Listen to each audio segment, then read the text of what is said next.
Are you a real estate agent looking to get more listings? I'm going to discuss with you a source of business that you may not have thought of. Hi, it's Maria Quattrone, and today I want to talk to you about how you can find more listings in today's market.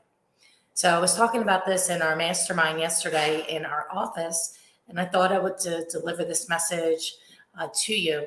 So go into your MLS and you are going to look for listings that were listed for rent last August, September.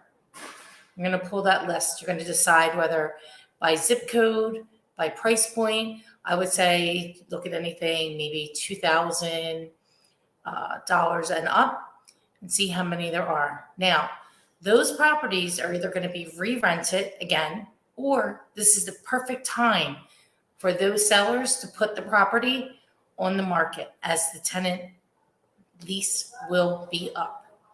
So there's a couple things that'll happen with this. One, you can find new listings by going after landlords who rented last August and September. Also, anybody who's paying over the $2,000 a month, it may be cheaper for them to go ahead and buy a house. So you could target two things: one for listing, one to find new buyers. So you can send a letter to the home that talks about showing them how much $2,000 a month in, or whatever it is. If they're paying $3,000 a month, however, whatever the price is, you can do a buyer closing sheet and say, here's what your mortgage will be if you bought a home, and this is how much home you could afford with the amount of rent that you're paying. So I'm going to say that again. So you can do a buyer estimate closing cost. That equals $3,000. Say the rent is $3,000 for $3,000 a month. This is what the price point of a house that you can afford to buy at the current interest rate. And you can make it with either like 5% down or 10% down.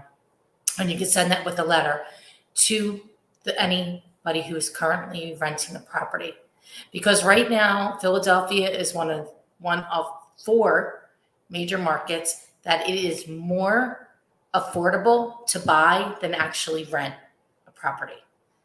So it's only one of four in all of the country that it is cheaper to buy than it is to rent. So that's a source of business. You can go ahead right now, send them a letter in the mail. You can handwrite it, or you can, create 100 of them and send 100 out at a time. In addition to that, you're going to pull that same list. You're going to go into the public records. You're going to put those addresses in the system, and then you're going to generate. Make sure if you're going to send a letter to them, that you pick owner, mailing, address. Otherwise, it's going to go to the house, and you don't want it to go to the house. You actually want it to go to where the owner of that property lives. And you're going to send them a letter. In the letter, it's going to say, I see that you rented this property last year, in our area, in this price point. There's limited inventory. Would you be interested in putting your property on the market and we can assist you in getting it sold?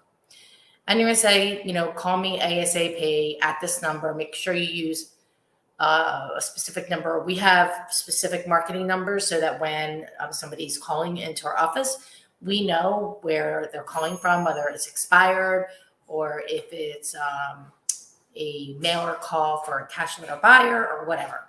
So it's helpful for you to know before, while they're calling, who the heck is calling you, so you can be prepared in order to answer the questions that they're going to have. So I've done this before. This is not some kind of thing I'm just putting out there. I've actually done this in the past, and I'm going to go ahead and do it. Any agent could do it. This is a great way to find listings that are not currently on the market. I can tell you, look, the market has changed dramatically, and you have to put the work in. It's Saturday. I'm here at the office. A bunch of us are here at the office. In past years, I'd probably be sitting on the beach right now, but here at the office, I'm going to be making some expired calls in a few minutes. And I'm also going to be using the styler system, which I will talk to you about next week. After I figure it out, I'll let you know how that's going. And if there are any questions at all, feel free to message me. If you like this, like it, please. Make a little heart for me and drop a comment. So, wishing you all a great weekend. Peace out. Have a fantastic Saturday. See you soon.